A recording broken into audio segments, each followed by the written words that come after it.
There we go. Yes, got it. Right. Hi, everybody. We meet again. This is our second session of 4 sessions. So today the session is about finding healing. So Olga, can you introduce yourself briefly? And then, yeah. Hi, I'm Mary Olga. For those that are new, this is our second part on our 4-part series of creating healthy, happy relationships, or happy, healthy relationships. And we are, so happy to have you. And I just want to thank the Power of Mind for sponsoring this series, which is much needed in our community, because as you all know, we as Black people shy away a lot of the times from dealing with things that are emotional or going deep into things about the mind. So I am a emotional transformational trainer and a relations coach. So I am a resident coach here, and I am so excited to have been invited to take part in this.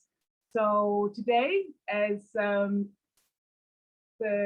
introduction, So today, as Mavis just Okay, that's fine. You just introduce yourself before we start.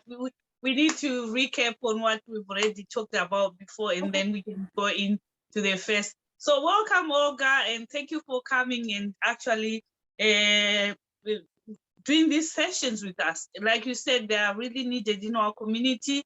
We find there are a lot of people struggling with relationships and that sort of thing. Not actually like finding love or whatever, but also like starting to love yourself, learning about yourself, accepting who you are, having those special bonds with your family, with your kids, with your mom, with your dad. So that's where we are at. We are not really very concerned about you later finding love, and we want you to learn how to love yourself. So last week, Olga talked about attachment. She shared about 4 different forms of attachment. So just to kick us off, I got the one for secure attachment, where you don't really need to do much work about it. Can we have someone say the other type of attachment that Olga talked about last week?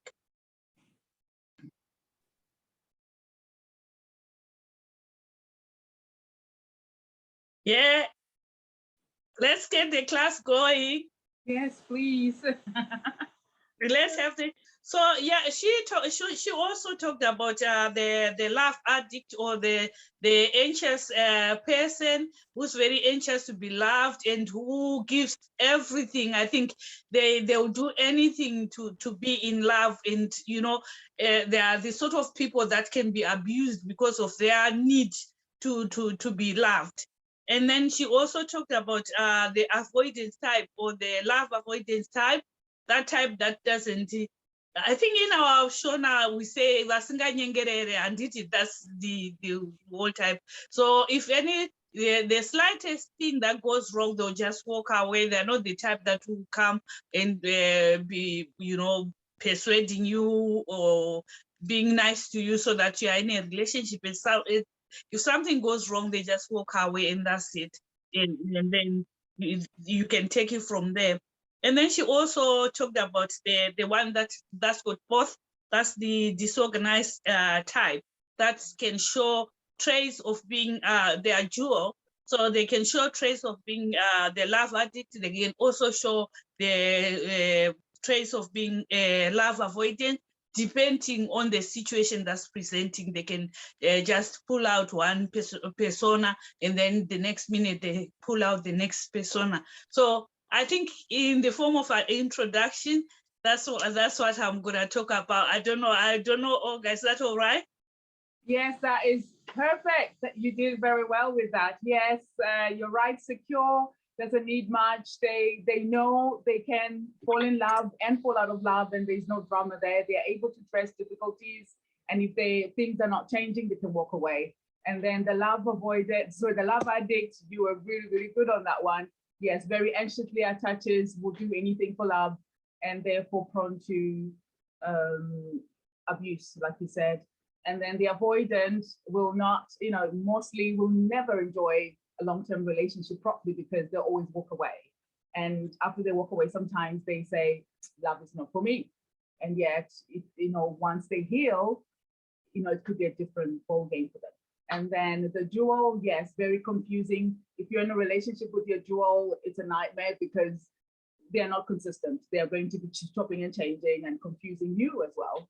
So you're very, very right. And so happiness, we're talking about happiness last time, and happiness for all four looks different, right? So that was the whole point of introducing these attachment styles as well, because what looks happy to a secure, what looks happy to an avoidant, an addict or a dual is totally different. So sometimes when we see how other people are operating in their relationships, we think, oh, why am I not able to do that? Why? Because your attachment style does not permit you to do that. And if you're talking to the love avoidant, they'll say, just walk away. But they don't have that understanding of what your makeup is. If you're a love addict, there's no way you're just going to walk away. And then so people will start to feel very sad because, they're so different to maybe how other people are. So today we're going to talk about healing. Is that okay? Or are you introducing that? Wait, what should we do? No, I don't know anything about it. It's okay. Okay. The floor is now all yours. I was just recapping on last week, but now it's your time. Okay. Okay. So I believe we here have all been wounded, right? If there's somebody who's never been wounded in love or in any other way, please raise your hand. Anyone willing to declare or profess that they've never been wounded? Anyone? Let me see on here. Nobody. Okay. So if we can just start to talk, unmute yourselves, guys, so we can just have a little chat before I go on the board, and then I'll come back and then do my sit down talks again, and then open the floor. Okay. So open your mics, guys. I just need to know what kind of situations you've been hurt in. Because the reason I do that is because when I then talk, I want to be relevant to people's situations or past situations, because we are talking about how we can find healing to past hurt. So please unmute yourselves, guys, and participate. It works better if you are participating. You'll remember this better if you were part of it. So unmute yourselves and just shout out. Yeah? Yeah. Who has been hurt in the past in a relationship or any relationship, really? It doesn't have to be a romantic relationship. Whether by a friend, a sister, a cousin, a mother, a father, brother, bully, anything. Worker, co-workers? I was cheated on by my other half in a relationship. Yeah. Okay. Anyone else? For me, my father didn't really want me, as he said I was not his child. Growing up, it was sort of like really, really painful. And one memory I've got is when he called the house, my grandma's house, and I picked up the phone, and then he asked for my sister, and I handed over the phone, and I could hear him saying, "Oh, is that Amelia?" And my sister was like, "Yes, it is." It's only when I came here, I think back in 2000, maybe 3 years later, he wanted me now like to sort of like start talking with me. But now it was sort of like my turn, to hold grudges. But anyway, he passed away back in 2017. To be honest, I was really hurt.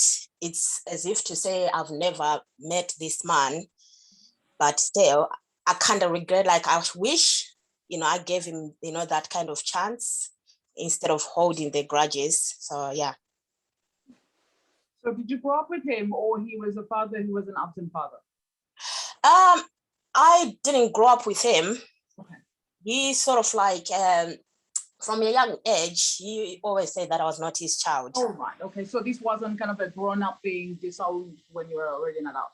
Okay. Yeah. Thank you very much for sharing such intimate information. Thank you very much for that.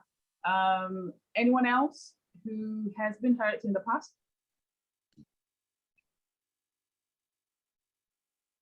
Yeah, I'll share my.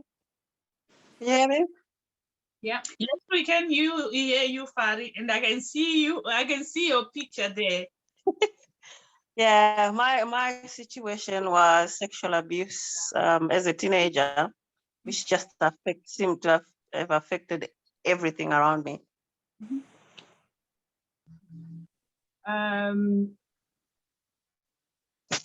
How? Sorry, is this? You said as a teenager. You said, is it? Yeah, I was 16 when it actually happened, but I'd been groomed for several years before that. Have you had professional support for this? Yeah, on and off.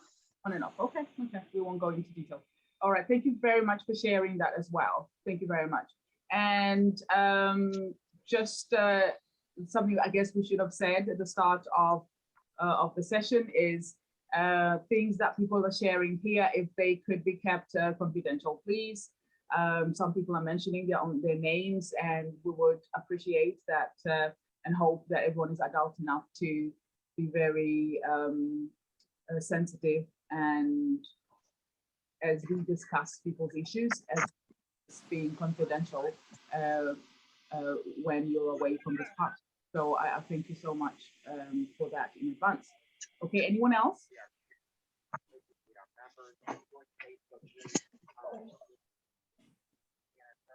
Anybody else? Okay, even those that have spoken before, if you want to add some more, just throw it. If you know someone who's been hurt before, just for conversational sake, just throw it. Things that people get hurt. Hello, hello. Oh, hi, Mary. You can hear me now. Yes, yes. It's IT supporter. You know how I said that you guys teach me a lot by joining in. I'm listening in. But I just wanted to share something. You know, when you said about her, that it's not necessarily a person you were in a relationship with intimately. Yeah. It can be your family, it could be your brother, it could be your sister, it could be your colleagues at work, it could be anybody. And it actually affects you moving forward. Yeah. So I think if you were to draw, let's say me, center of it, with arrows pointing to me, there's loads of aspects of where our disappointment comes from. Yeah. And when we've been hurt. Yeah. I think it's maybe us learning how to deal with all that hurt encapsulated somehow, because the reaction is the same. Yeah. Regardless of who does hurt you. It's almost you. Some people tend to deal with it the same way, regardless of which relationship it is. Yeah. So I think that maybe for me anyway, to learn how to put them in different departments, because it's not the same. We shouldn't just shut people down. It's easy on WhatsApp, you know, through the lockdown. If somebody upsets you in a family group, you leave and you block them. Yeah. Or you leave your job, or you stop talking to your dad, your mom, your sister. So I think that's interesting in terms of knowing what you'll say about how to deal with all kinds of past relationships. Yeah. Thank you. All right. Thank you. Thank you for that contribution. Yes, you're very, very right. We tend to respond to all our relationships in the similar fashions. And again, it's somehow, well, it is, not somehow, it is related to what we talked about last week about attachment. So whatever attachment style you're in, you're most likely to be responding in a kind of a similar fashion to people that are also in the same attachment as yourself. So I will get up and try and make it work. Sorry. So me and my techno challenges. Let's see. How are we going to do this? Zoom. Where are you, Zoom? Sorry, guys. I'm just trying to make it face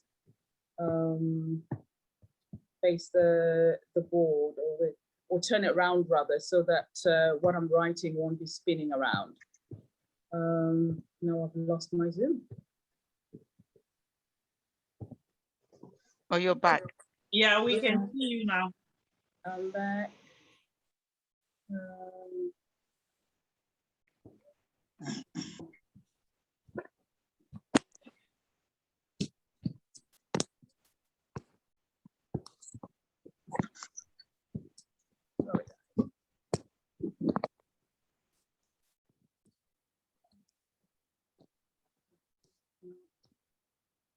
Just volume or something. Oh goodness. You might, yeah, you might have to do your usual. Just because we can see your board from here, you can just be writing. You can see, okay. Yeah, you can write on it. Okay, all right. Let's get rid of this. Thing that my little boy was trying to do. I'm on his board. Okay, so what we have, okay, our mind is kind of made up of two parts. Okay, there is what's called the conscious mind and the subconscious mind. So the subconscious mind forms the bigger part of what the mind is. And it's going to be quick, don't worry. So okay, so I'll put a line there. So that all that big stuff, big part is the subconscious mind. Okay, the subconscious. Spell that, conscious. Okay, and then this would be the conscious mind. You the color of your Okay, let me get a red one. Yeah, red, where have I done with red? Okay, oh, maybe blue. Yes, yeah, blue would be Blue, fine. okay, so that's the conscious mind. Yeah.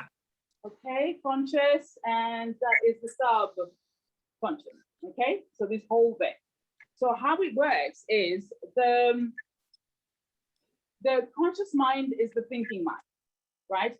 So anything we want something, or if, for instance, when I am working with an individual who is trying to work through their relationship difficulties or trying to be relationship ready, I ask, what kind of a man do you want? And then they'll be like, oh, I want a man who shows up in this way and does this and the other, right? And if I let them go without doing any work, what they'll do is they'll get back the same man, the kind of similar man, like the one they've just left, but with just a different name, right? And that man will be so different to the things that they would have stated, you know, the things that they want in a man. Because the reason being, what we want, or what we reason, or when we talk about what we want, we're talking about things that are reasonable, right? Because we're adults and we reason. But when we make choices in relationships, for instance, or when we are attracted to people, we are attracted not according to what we want, but according to who we are. And who we are is stuck in there, okay? So in there, everything that we've ever thought, everything we've ever seen, not ever thought, sorry, everything we've ever seen, touched, felt, smelled, tasted, experienced, every pain, every joy, everything is recorded in there, okay? And what happens is some things that we don't even remember consciously are also stored in there. Because when we see things, for instance, we see a million things, like in a millisecond, we see a million things, but the brain only can consciously take a little bit, right? So it sometimes passes things through and just stores them anyway, right? So we may not remember seeing that thing, but it's stored. We may not even remember feeling a certain feeling because we've not quite registered it, especially people who are in abusive relationships. For instance, I hope I get the time to talk about that. They go into a certain state where their brain is protecting them. So some of the things that outsiders are seeing that are happening to that person is no longer registering those things consciously. And the brain does that as a way of keeping you alive in that relationship. So it just stores. So anyway, so back to our two parts of the mind. So in here, we've got everything that we've ever learned. Like I said, everything we've ever been taught, told, seen, felt, and like I said, and felt as a response to things that our people have ever done. Yeah, it's recorded in there. And that forms who we are. So all our belief systems are in there, okay? So our beliefs, whether those beliefs have been created by religion, sorry guys, I'm so not good at spelling.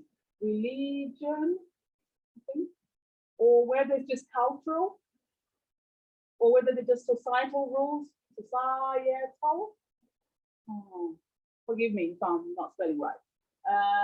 They could be just kind of family rules, okay, or whatever institute, whether that's a school and whatever culture, and not just culture as in, oh, I was Zimbabwean culture, but it could just be culture as in the culture of the school where you went to, or the culture of the neighborhood where you grew up.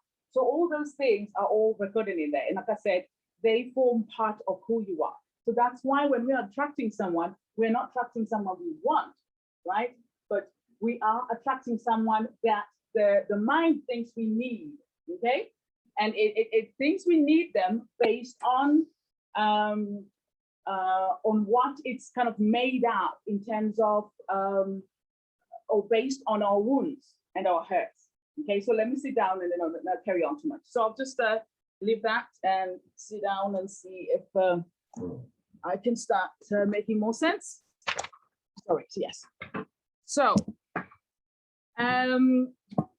because like I said before that in our culture, yes, in our culture, we don't tend to want to talk too much about emotional things. And in our culture, there are certain things that we have been taught that has contributed to our hurt and pain. Yeah, so I don't know if you guys want to talk, to make it a bit more open as I speak right now, right? What are things that, what things have you learned or seen that are kind of culturally related that you think has contributed to your hurt or to some kind of pain that you've ever had? Anyone?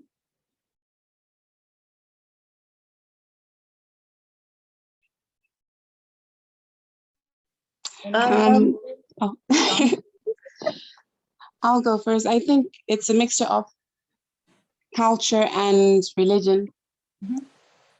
When I decided to walk, so I was in a very abusive relationship or marriage. And for years, I was very quiet about it. Probably maybe my mom would know a few things here and there. But then when I decided to leave the marriage, the church, the head pastor reverend actually refused. And even though my ex had actually confessed to all the things, and by the biblical standards, I could have actually divorced him. But the reverend stood by him and said, no, even if it means that we have to help him fight it by law, we'll help him, but you can't walk away from the marriage. Culture as well. I remember when I was pregnant and he cheated on me, I was questioned like as a woman, what have you done for your man to, cheat on you, and make sure that you, which was already doing, but make sure that the house is clean, make sure that you don't argue with him, make sure that you just comply to everything. Don't stress him out, don't make him leave the house and go to another woman. Until I actually had to realize that I'm fighting for my life. So I just had to, so for a long time, I was very isolated because society had turned, or the community had turned its back on me. Yeah. Hearing that, and beautifully said as well. And I'm sure you're not alone. A lot of people have suffered or are still suffering, some of them in their relationships, because what is held in that subconscious will keep you there. I watched on Facebook yesterday on one of the platforms, I think the Antimini, there was a lady there who's written a book called, I think, The Power of the Girl Child or something.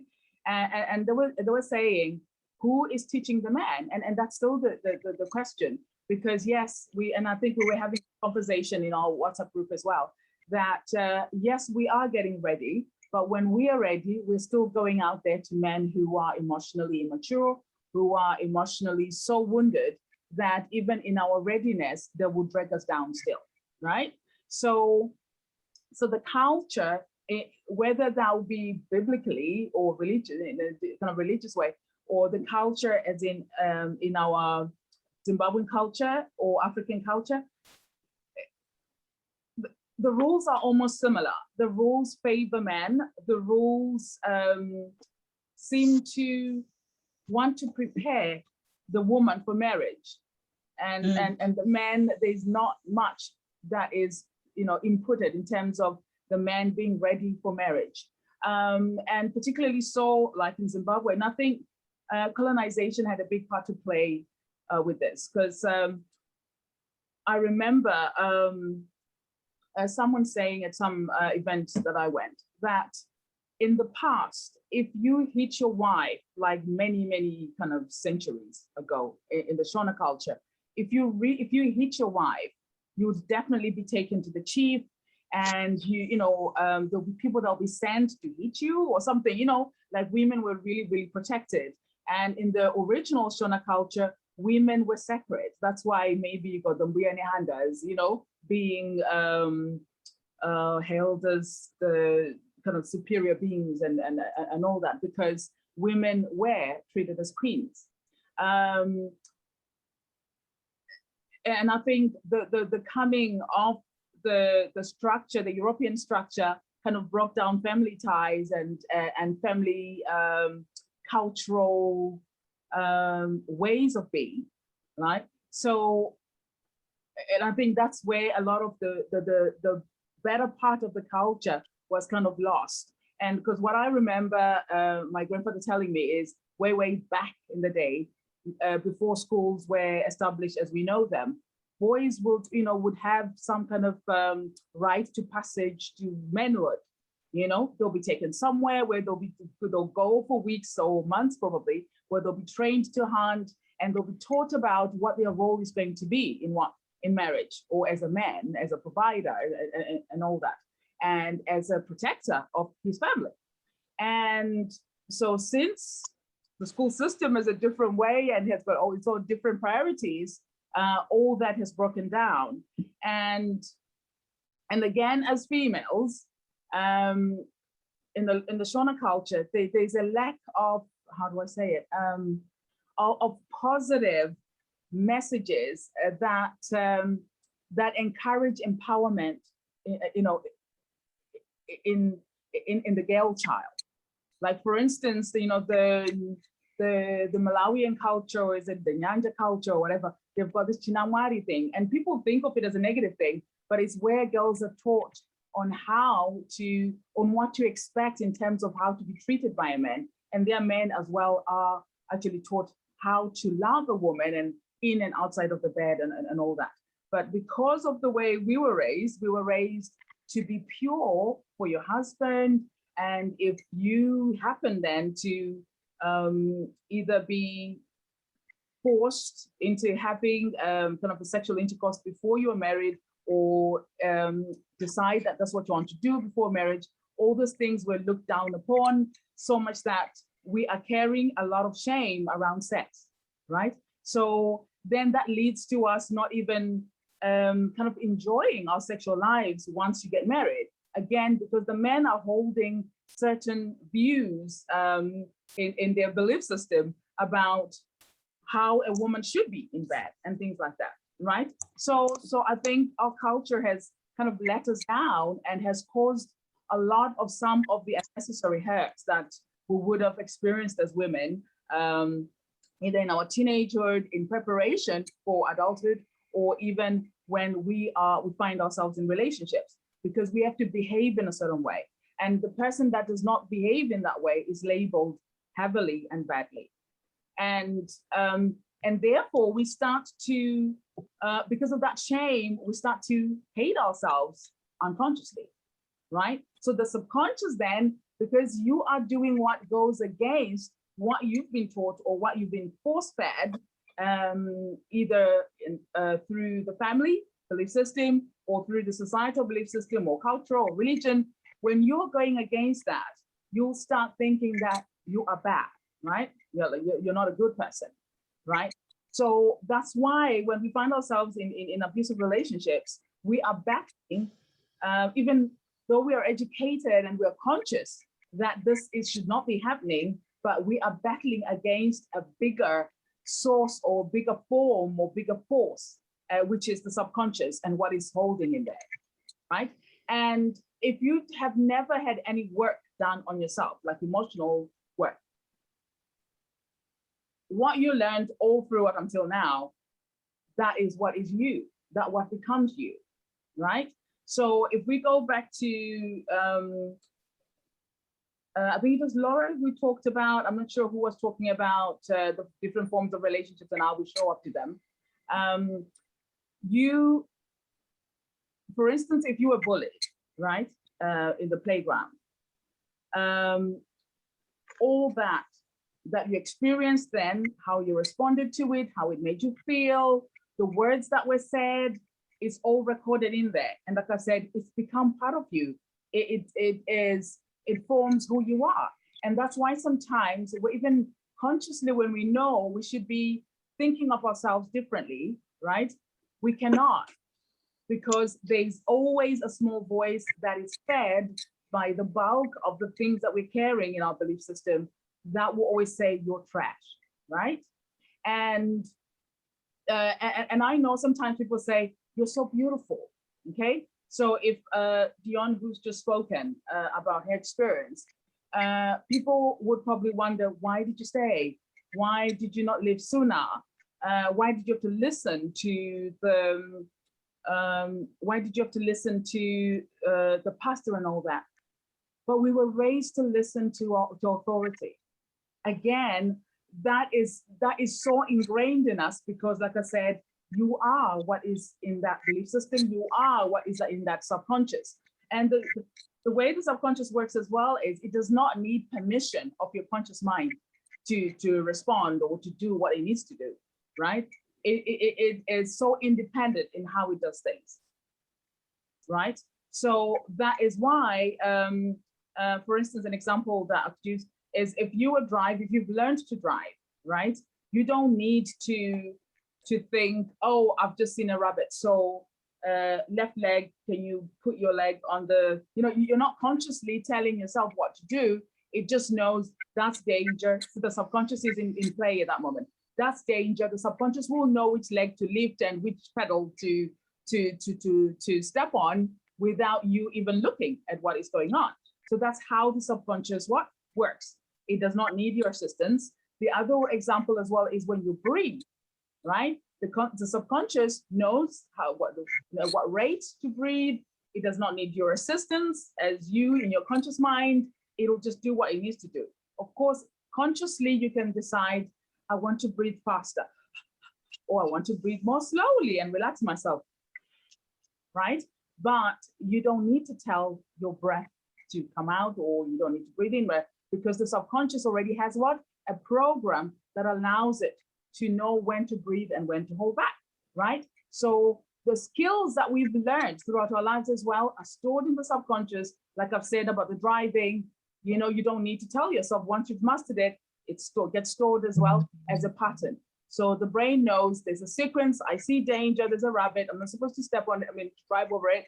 So I'm going to move my left leg, right leg, whatever, this pedal, and boom, the car is stopped without you consciously telling your mind to, or telling yourself to go through that process. So that's what then happens in all our relationships. Our belief system will inform whether we are going to be tolerant, right? Tolerant of abuse. Because if for whatever reason, throughout our upbringing, we were so accustomed bit by bit to mistreatment, or to being told, or not even told, to being made to feel that you're second class, for instance, your subconscious becomes comfortable with that, right? Or because the subconscious is what we call a comfort zone. Or so when you are being treated nice, for instance, your subconscious may actually start to sabotage that experience, because it's very unfamiliar, right? whatever is unfamiliar to the subconscious, it doesn't take it very well because it doesn't know how to deal with it, right? The main purpose of the subconscious is to keep you safe. That's its primary purpose, right? That's what I was saying. It will attract a man that it thinks you need based on what's in that subconscious rather than the man you want. So the subconscious always wins, right? So you may want this particular man who's going to treat you right, who's going to show up in this way, who's going to observe your boundaries, who's going to tell you you're beautiful every morning, and who's going to be respectful. But if there isn't a pattern, or if there's very little patterns that represent what you've actually said you wanted in your subconscious, it's going to be overwhelmed by the bigger patterns, which are you're not enough, you're not beautiful, or you're nothing, or your beauty is nothing, it doesn't mean anything, or you're useless, you are no good in class, so you're a dunderhead, whatever it is that's stored in there. The subconscious will look for a partner that aligns with that. And as well as you're going out there and trying to love men as well, there's certain men who have a subconscious safety zone, which is only comfortable with people that mistreat them, right? Or were not kind to them. So the nicer you become, the more you're going to actually repel them because they are not, They are not accustomed, or they are not used to niceness. The subconscious is, freaks out when it's, when you present yourself as very nice, because you are going against what it has in that subconscious. So the bulk of what you have in the subconscious is going to be what you're going to attract. So when you hear people saying you attract who you are, this is what they're actually referring to, right? If you think you're nothing, if you think you are rubbish, if you think you're not good enough, if you always have to be perfect, because you think you're not enough, then you're going to attract people that are going to say yes and confirm that. Anyone who's not confirming that, your mind will struggle big time with it.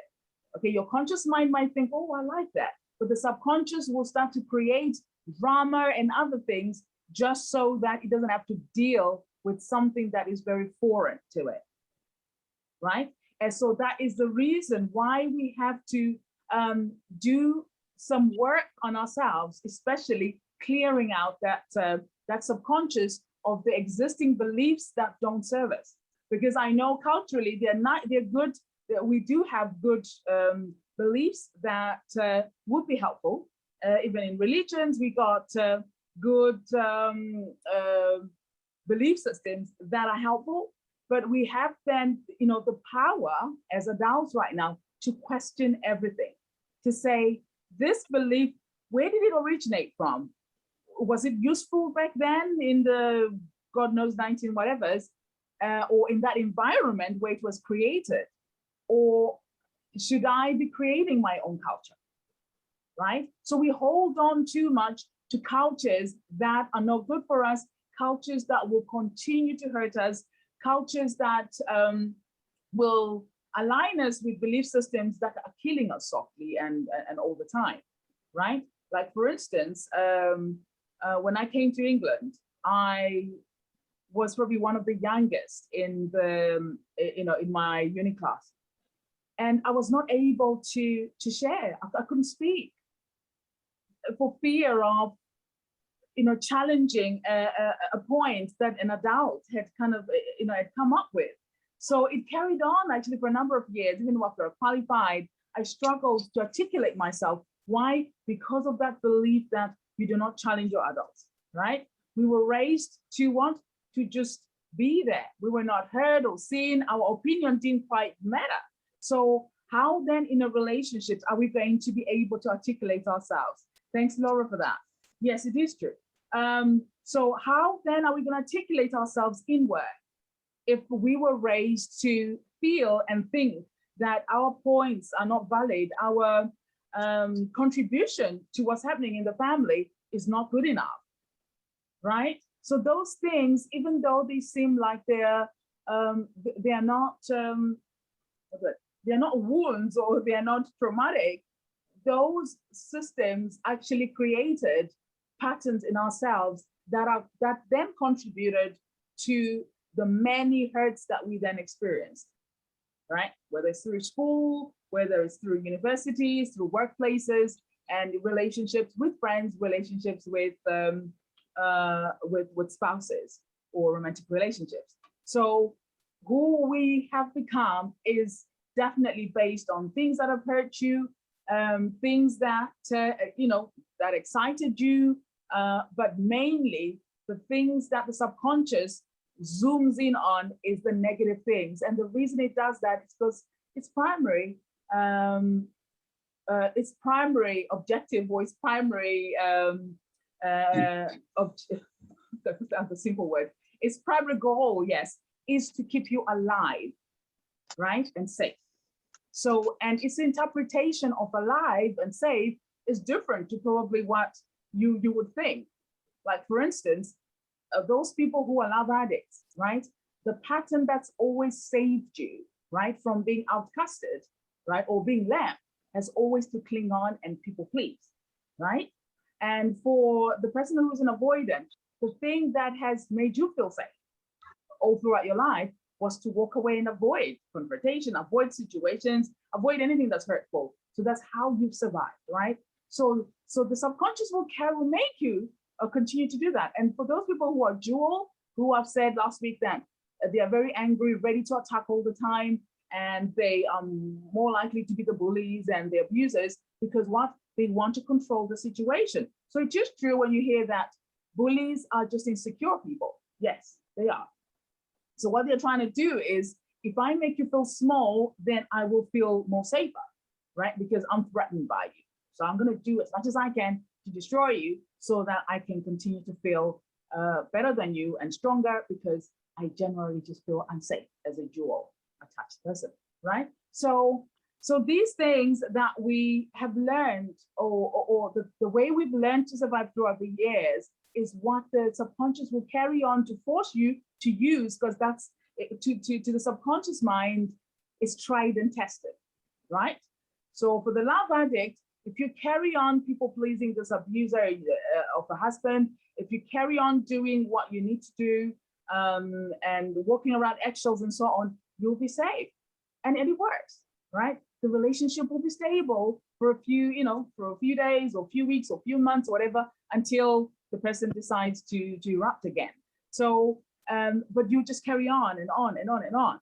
And the only then way to get rid or to move away from those patterns that either open us to a further abuse and hurt, because we're just going to repeat what the subconscious knows to be true about itself, or what it knows to be true about yourself, is to get work done, right? We cannot shy away from either going to counseling, therapy, coaching, whatever it is that will get you to shift your mindset. So it's not just as easy as reading those quotes that are flying about on Facebook, or doing these affirmations and all that, because those things are quite superficial, right? The conscious mind needs them. Yes, we need that to empower ourselves like that. But deep down, beyond what the conscious mind can access, is actually patterns that needs to be uprooted, right? To be uprooted so that you are learning new ways of responding to life. And the more you heal the wounds that led you to be in that insecure attachment style that you're in, the more you will find yourself moving towards being secure as an attachment, right? So whether you're a dual you're a dual attached or disorganized, or whether you're an anxious love addict, or whether you're an avoidant dismissive, once you start healing your wounds, you will start moving towards being secure. And what you'll find is your boundary setting becomes easier. Your tolerance to things that hurt you will become less. So you become less tolerant, and you'll be able to say what you need to say without fear, right? And the only way, I guess, to be able to be in that position where you can then set those healthy boundaries and be less tolerant of things that are abusive or hurting, is by you changing the belief system, is by you healing old wounds, is by you almost like re-scripting what it is that, who it is that you want to be. It's not just going to happen. We cannot wish it. We cannot just pray it, right? We need to heal. That's why you see that in churches that are kind of forward thinking, there are initiatives where they are actually trained counselors who will, even though they're using kind of the Bible as a kind of their base for counseling, but they are actually using techniques that are learned from psychology that will help shift things within that subconscious, so that your beliefs align with your conscious needs or conscious wants, right? So as long as what you want consciously is not aligned with what the subconscious thinks you need, then there's always going to be this unalignment, and you will not be able to experience those healthy, happy relationships. Even if someone who's secure comes along and they're offering you love, they're loving you the right way, it will always feel wrong and scary to the subconscious. And I'm sure some of you have experienced that here. Yeah. Right? Am I right? Yes, you are. So if we want to be able to really create those happy relationships, there is work that you need to do. But before you get to the full healing or complete healing, there are things that you can do that will make existing in that unsecure attachment style of yours that you're in, there are things that you can do as well, right? Again, those things will be kind of things that will be true to that particular attachment style that you're in, right? So things that will make you a bit more accepting of who you are, but at the same time, less accepting of things that hurt you, right? So that helps as well, moving towards what? Self-loving. Because self-loving is not about neglecting yourself. It's about self-awareness and realizing, okay, so this is my attachment style, and these are the shortcomings, and these are the benefits of being in this attachment style. So it's not always negative, even though they are unsecure attachment styles, there's still benefits that come from it. So just knowing how to navigate within the constraints of, establish the hurts and avoid them. Yes, so they are ways of actually finding what they are and then trying to navigate around that, all right? Or around the complexities of that are brought about by your attachment style, okay? So that is work that you can do on yourself as well. But in the long run, you'd want to access, especially if you are constantly getting yourself in abusive relationships and not being able to get out of them. You'd have to really find yourself, somewhere that you can do to get rid of the belief systems that you hold that permit others to come and continuously hurt you, right? So I think it was Laura who said about the different relationships. We will always show up. Yes, it's about self-discovery and self-knowledge. Yes, you cannot treat what you don't know. So you've got to find it, name it, and then accept that this is how I am, and it's okay, this is how I am. I'm not going to neglect myself from there on, because what we're doing every day is running away from who we are, because we're not happy with who we are, right? And that's discrepancy between what we want, right? The subconscious, the conscious mind knows to want changing how people perceive you. Laura, I'm not sure what you're saying by that statement. So if we... I'm on fire today. Yes, what are you saying? You might as well say it. Sorry. Like when you're saying about identifying what has and try and obviously then navigate to try and avoid the repetition of attracting the wrong people, not necessarily your man, but in any relationship. Yes. I think the biggest one is where people see you as, oh yeah, she's accepting, she's the giver, she'll do anything for you, she's all right, or she's the jewel, or she's, in terms of changing people's perception of who they think you are for all these years, you're now maybe a grown woman who's 60 years old and saying to people, do you know what? No, I've changed. I'm not taking that anymore. I think that's a challenge. Could be. Yes, it is. And when we do, next week we're doing how healthy relationships look like. So I'll touch on that, and I'll kind of bring a few tools that you can use to start getting rid of people that are toxic, to start kind of stepping out, I guess, as a different you, right? It's going to be hard. Whatever it is that you're choosing to do will be hard depending on which attachment style you're in as well. I think Farisai put her hand up, sorry. Okay. Oh yeah, I was just gonna say that one of the most difficult phases in the process that you're telling us about for me was the fact that when I decided I'm gonna be real with myself and I'm gonna be real with people, they couldn't accept that change. And that meant I lost a lot of what I believed were friends and people on my side, because they couldn't accept that I was this new, I am this new different person.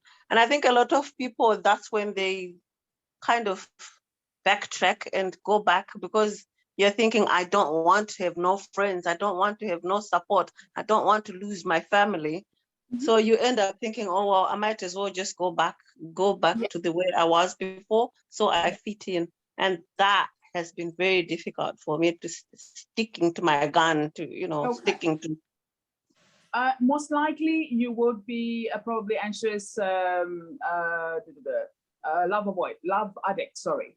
So because when people go into relationships, whether it's friendships or even just being close to a cousin, there's a dynamic that has attracted both of you. You know, you're attracted to each other for a certain reason. So in all the relationships that we are in, there's different dynamics, right?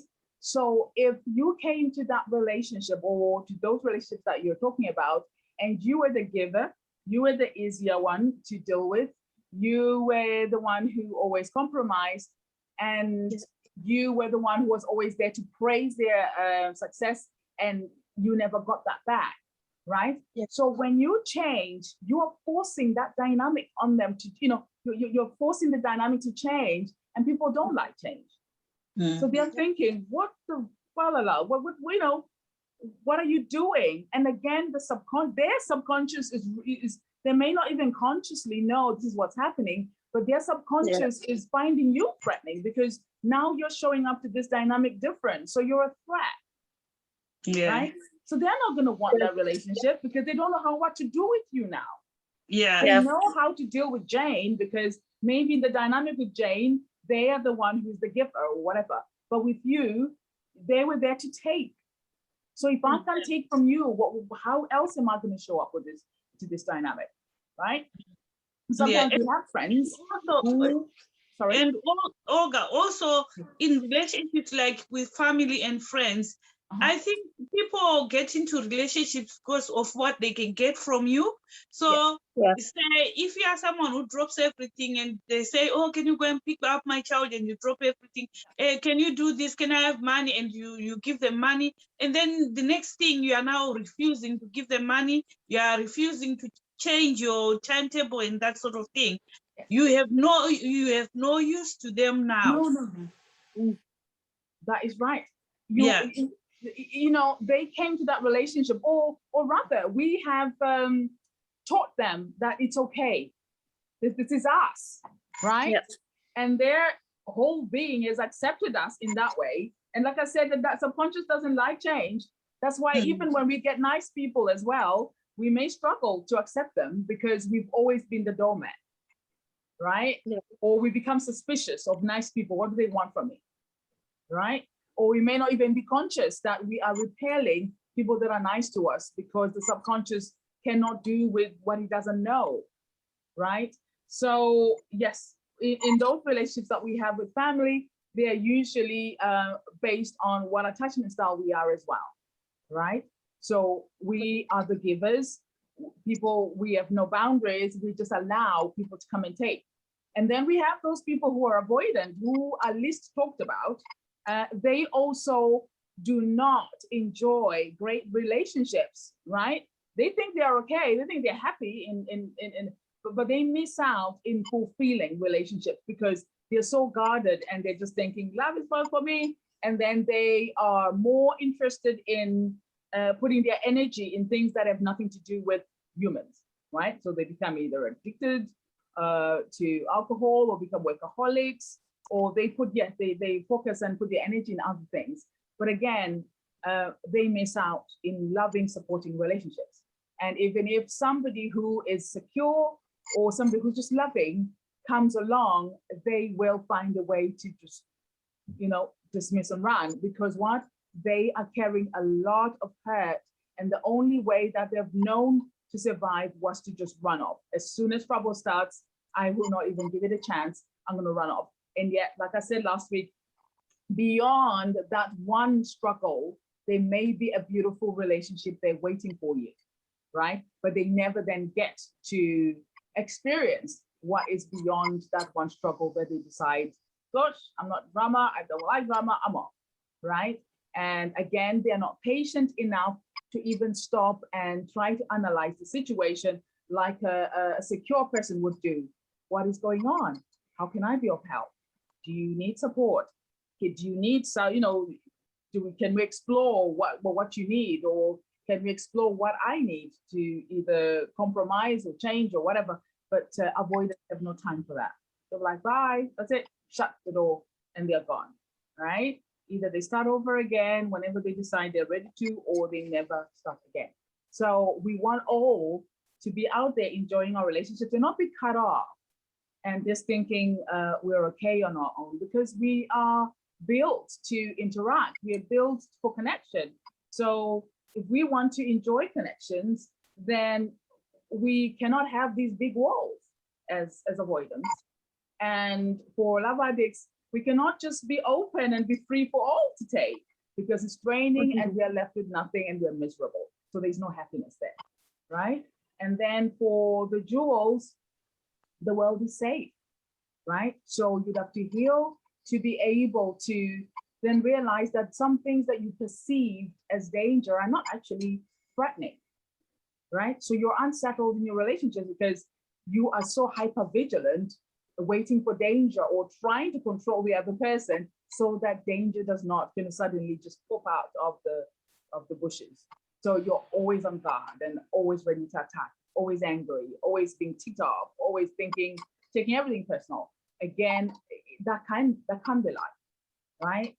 And so healing is necessary to be able to, again, not take things personally, not being angry all the time, not being ticked off, but to actually just see things as they are and actually know that people sometimes do wrong and we can talk about it, right? Without actually being ticked off a lot. Yes. So back to our belief systems. Yes, we have been taught a lot of things that we have to give ourselves permission to undo, right? There is nothing that you were taught that you have to hold on to. What was the 3 types of people again? Okay, so there's the secure ones, okay, who rarely need any work. And then there is the love addict, who's also called the anxious preoccupied. So they're preoccupied with keeping the connection going, okay? And they're anxious about it. So they're always working on the relationship. And then there is the love avoidant, official name being avoidant dismissive. So they don't like drama. They will just go if at the sight of any trouble in the relationship or any emotional, so they cannot be vulnerable, right? So in the event that they are forced to be vulnerable by either an illness or being pregnant or whatever, it's a big struggle because they are not used to people doing things for them and they struggle. So they end up pushing themselves, trying to do things by themselves and, and not actually enjoying that downtime and allowing other people to, to serve them, okay? And they're also not good at serving others, right? So again, they may lose good relationships because of that. And they come across as well as mean and cold, and yet no, they're not. They're just super, super protective of their energy. Okay. And then the third of the unsecure ones is the dual. They possess both the love addict and the love avoidant, and they are the angry ones that I've just talked about. They're very angry and very ready to attack all the time. And they usually abuse, they do abuse others to feel safe themselves. And what else about them? Yes, and then the official name for them is disorganized, right? But I call them the dual of that, because I'm just trying to become nice. Okay, so is there any questions? I'm not sure what time it is, but any questions? I don't know, do people want to pass any comments? You can pass comments, you can add on to what she said, or questions if you want. And also we can still continue the conversations on the group. So we're gonna get the recording from Laura, and then I'm gonna post it on the group for what we've talked about today, and then you can share with friends and with other people as well. These are very important discussions. I know most of us, most people, they dismiss such things, but they are actually very important for personal growth and just for you to actually relate with others in a better way. So anything that does not serve you, anything that hurts you, is not for you. Dump it. It's not for you. It's easy for you to say. Yeah, so the avoidant will say, dump it, cut and go, right? But for those that do not do dump it, cut and go, we can try and, just compassionately address it, but in Or a maybe way set that does not. timelines, set realistic, what's it called in school? We call it something, smart targets. So you have a target and you just say, do you know what? Because sometimes life gets in the way and you can't do it that day you wanted to do it. Oh God, it's our anniversary. Oh God, it's the children's birthday. Oh gosh, it's Christmas. Oh gosh, it's Easter. To set targets, achievable target, you know what I mean? I don't know. Is that right, Yeah. Mary? No, that is true, because like I said, you can start by adopting. So I'm going to share some programs that I have for each attachment style, where you are just navigating around your attachment style. So in the long term, especially if you're deeply wounded and you are so far into your attachment style, into your unsecure attachment style, you may actually need therapy, right? It may not, it will make your life easier, but you may still need to get therapy, right? And then there are other things that have happened to you in life when you'd already been assigned this attachment style. You may need to get counseling for these things, right? But the more you start working on yourself, you will start to realize that you deserve a better life. You deserve peace of mind more times than not. And to achieve that, you will start gravitating towards things that cause you to grow, right?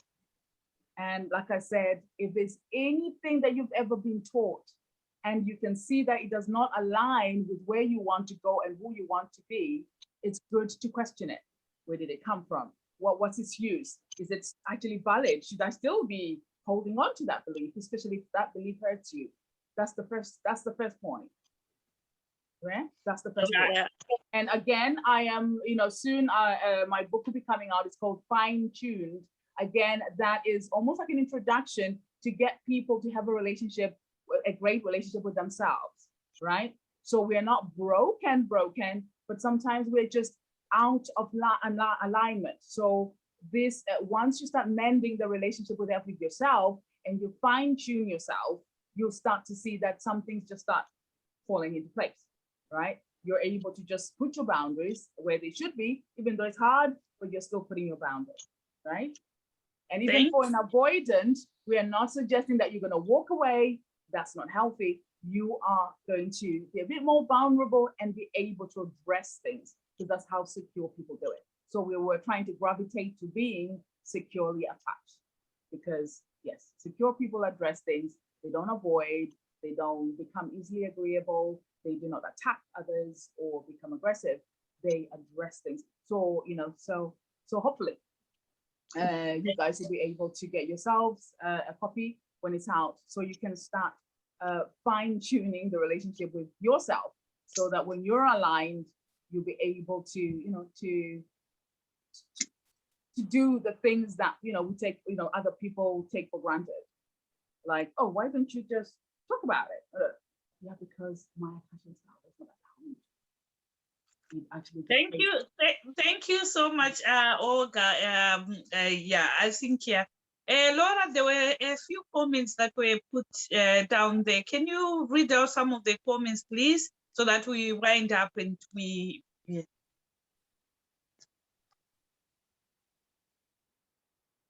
Are you there, Laura? Laura, you're on mute, is he saying of the year. So from the top, I think Yokai just literally said hello. And then Michelle said, hi, everyone. I'm in and out of work. Hope you're all fine. We first in line, Kudenga, in case June maximum capacity, Kune capacity. I don't know. Okay, I'll reread that because I'm first in line, Kudenga, in case Kune maximum capacity. And then she said, I am okay. I am Sky online at work, but I'm here. And then scrolling down, I said I'm a giver. And then we've got Dion said past relationship and in a relationship. I think when you asked Mary about where you're at in terms of the past. Yeah.